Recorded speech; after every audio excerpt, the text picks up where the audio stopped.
Hello and welcome to this channel. I hope you enjoy this story. I'm going to try and upload each day. The Doll's House. I, Sean Arnold.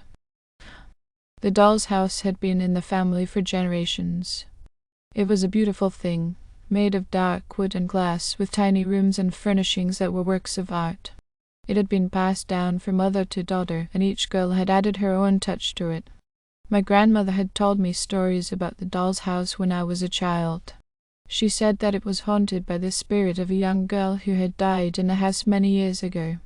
The girl had been playing with the Doll's House when she fell and hit her head on the corner of a table. She died instantly. I didn't believe my grandmother's stories at first, but as I got older, I started to wonder if there was some truth to them. I would often hear noises coming from the Doll's House when I was alone in the house. It would be a creaking sound, or a whisper, or a laugh. I would always try to ignore it, but it would always make me feel uneasy. One day, I was playing with the Doll's House when I heard a noise that I couldn't ignore. It was a loud crash coming from the kitchen. I ran to the Doll's House and opened the door to the kitchen. The room was empty, but the table was overturned and the dishes were scattered on the floor. I looked around, but I couldn't see anything that could have caused the crash. I was about to close the door when I saw something out of the corner of my eye. It was a small, dark figure standing in the corner of the room. I froze. The figure was too small to be a doll, but it was too big to be a mouse. It just stood there, staring at me with its big, black eyes. I slowly backed away from the Doll's House. I didn't know what to do. I had never seen anything like it before. I ran out of the room and told my mother what I had seen.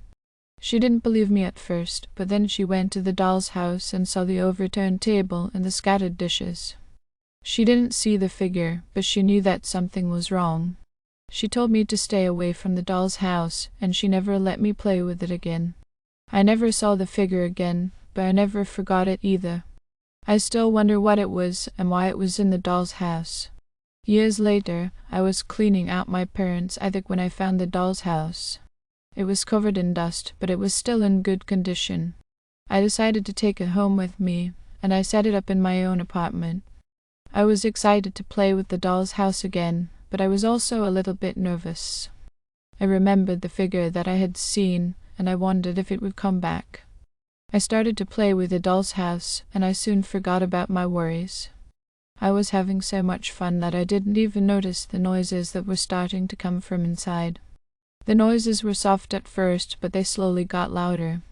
They sounded like whispers, and they were coming from all over the house. I started to feel scared, but I didn't want to stop playing with the Doll's House. I told myself that the noises were just my imagination, but I knew that wasn't true. The noises were getting louder and louder, and they were starting to make me feel sick. I finally had to stop playing with the Doll's House. I ran out of the room and slammed the door shut. I stood there for a few minutes trying to catch my breath. Then I slowly opened the door and looked inside. The Doll's House was empty. The furniture was in place and the dolls were sitting in their chairs. But there was no sign of the figure that I had seen. I didn't know what the figure was or why it was in the Doll's House. But I know that I'll never forget it. And I'll never play with the Doll's House again. But the Doll's House wasn't done with me yet. A few nights later, I woke up in the middle of the night to the sound of someone crying. The sound was coming from the Doll's House. I got out of bed and went to the Doll's House. I opened the door and looked inside. The figure was there, standing in the corner of the room. The figure was crying. Its tears were falling onto the floor, making tiny puddles. I didn't know what to do. I had never seen a ghost cry before. Thank you for listening. I hope you enjoyed this story. Don't forget to like and subscribe. Thank you.